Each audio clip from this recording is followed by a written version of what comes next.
Who's batting leadoff? All right, Jesse Cribna. Ted, you talked a little bit after the game, the performance you guys had at defending the run against Iowa State. Just how big was that? Does that give kind of momentum going into the season, especially when you face a guy like Richard Reese at Baylor this weekend? Well, yeah, it was. There were a lot of improvement, and at the same time, there's a lot of things that we got to get better at. But we certainly did a better job against that. But could have been better. The quarterback scramble there.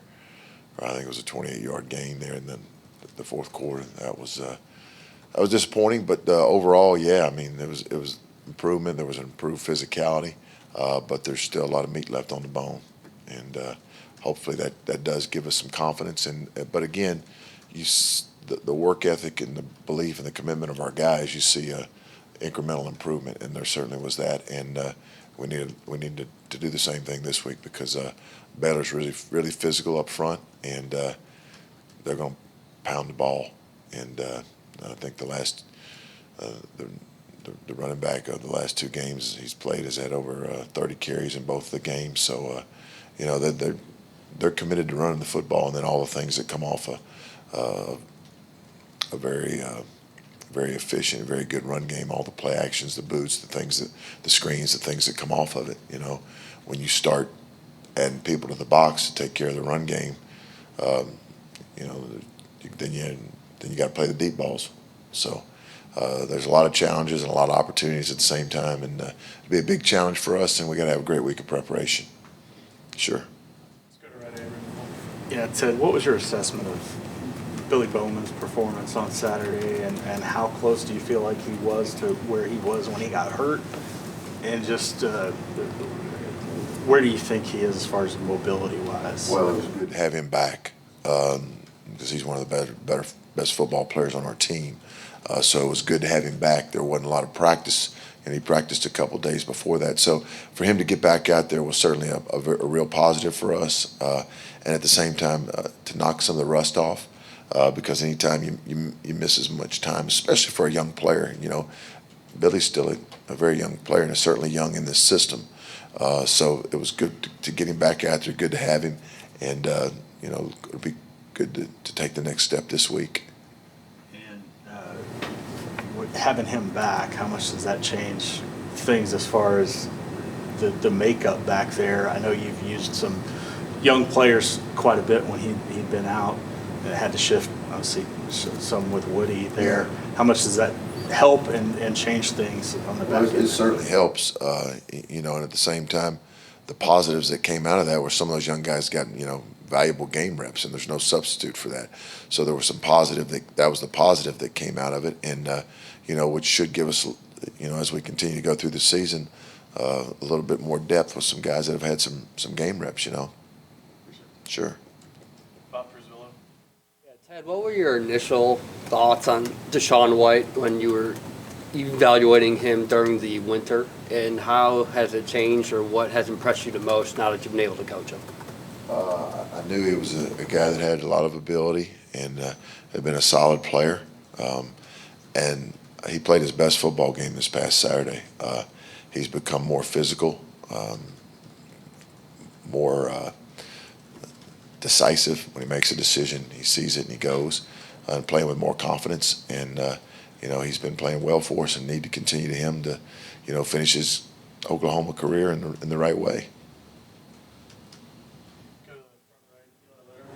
Ted, with a running back like Richard Reese, who's just seemingly stepped in and found his footing in the Big 12, what impresses you most about a freshman running back in general who can really just translate straight from high school to this level? Well, playing as a freshman in this league is tough to begin with, and not just playing, but playing at the level that he's played at. When you post the kind of numbers that he's had, he's very tough, he's powerful, he's patient and sets up his blockers, and then when he sees it, he bursts, and he runs through arm tackles. We've got, again, watching him on tape, a lot of respect for him, and know we're going to have to wrap up and tackle really well in order to get him down. On Saturday, Brent talked about the kicking game on the whole as a weapon for you guys, but Michael Turk all year has punted among the best in the nation, and I guess what kind of a weapon can he be for this? Is he for this defense, and what might those of us on the outside not recognize about what he gives you guys and setting you guys up? Well, he had a couple huge plays in that game the other day to flip the field and give us field position. And football always has been, and always will be a game of field position. And he's had a fantastic year, and we'd like to see those rocket ships take off. Yeah. James Hale. Ted, how good of a covering game was it for you in this game? And on the flip side, Baylor's offensive line, maybe the best offensive line you're going to face this year?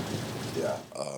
Well, like I said, it was a step in the right direction, a step forward, and pleased with the improvement. And at the same time, the process doesn't change. We've got to get better this week. And you're right, a very experienced, very veteran offensive line that's extremely physical, well coached, and very, very efficient. And it's going to be a real challenge because they are one of the best units. Yeah. Far right in the front, Justin. Hey, Coach. Sticking with the defensive line, stat everyone wants to throw out is they finally got their first sack in conference play. But, just what specifically did you see that they can really build off of from that last game against Iowa State? The physicality. Took a step in the right direction from a physicality standpoint. Still got a lot of room for improvement, areas for growth. But yeah, they took a step in the right direction, as I thought our defense did. But that's last week. Now it's this week, and we got to do the same thing. Yeah, sure. Stay over there, Ryan Chapman. Talking about the interceptions, it seemed like Woody's and Danny specifically had an element of kind of anticipation, reading what's going on there. Element of anticipation, Okay, kind of reading. Yeah. Does that speak to just a comfort level as you've pressed on in this year in the new defense, that those guys are settling in, being able to kind of anticipate, read the game a lot better and enforce those turnovers? Yeah, I think it does. I think that, Woody went up and, had a 50-50 ball, and he won, and he made a big play there at the end of the game, too, for us.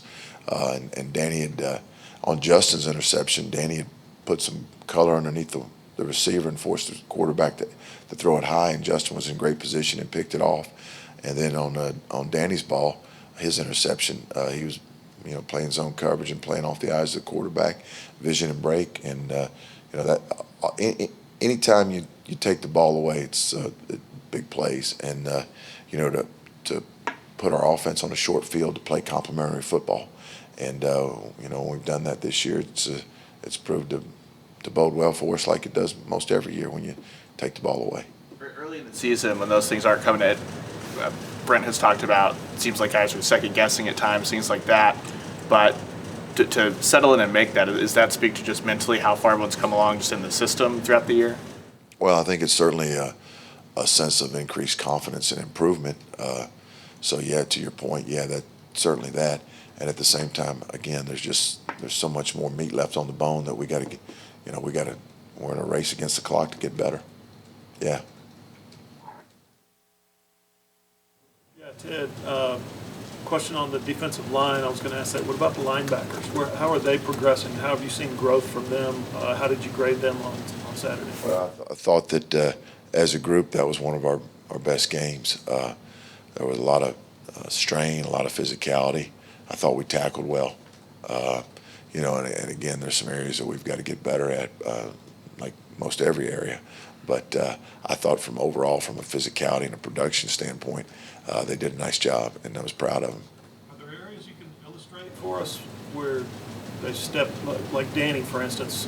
He might not have made that interception in week 1 or week 3, but week 8 comes along and he sees things better, sees things that's happening slower for him, whatever it is. Yeah. Are there any illustrations like that? Yeah, with the game reps that he's had now, because Danny's played a lot of football this year for us, with the confidence and the understanding of where he fits, where he belongs on this call or that, because every call there's a responsibility in the run game and the pass game that goes along with it. So I think that certainly his comfort level and his confidence, and he's put a lot of time and a lot of work into it. And again, I think he saw some of the fruits of his labor. But like to my point earlier, being able to play team defense where Danny had enough depth in his drop and forced the quarterback to elevate the throw, which Justin caught. So I mean, it all goes hand in hand together playing team defense. So yeah, we're getting better, but like I said, we got to got to get better real quick. Sure.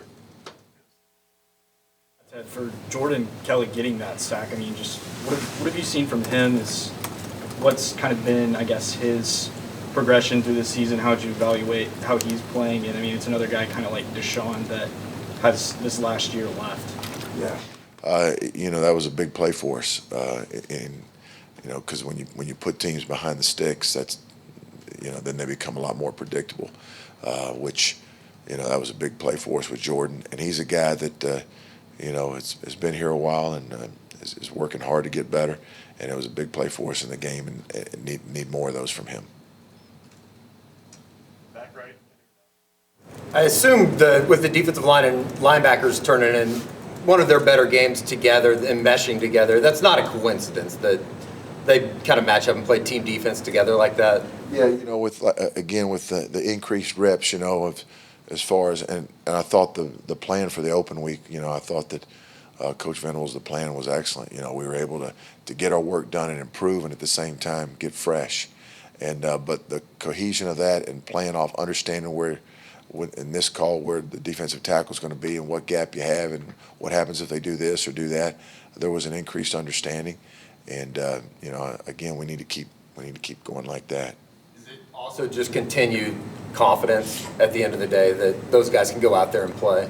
Yeah, it increased. Yeah, I think that they played with more confidence Saturday, and as the game got going, played with a lot of energy, a lot of enthusiasm, and they played together, and it was fun to watch.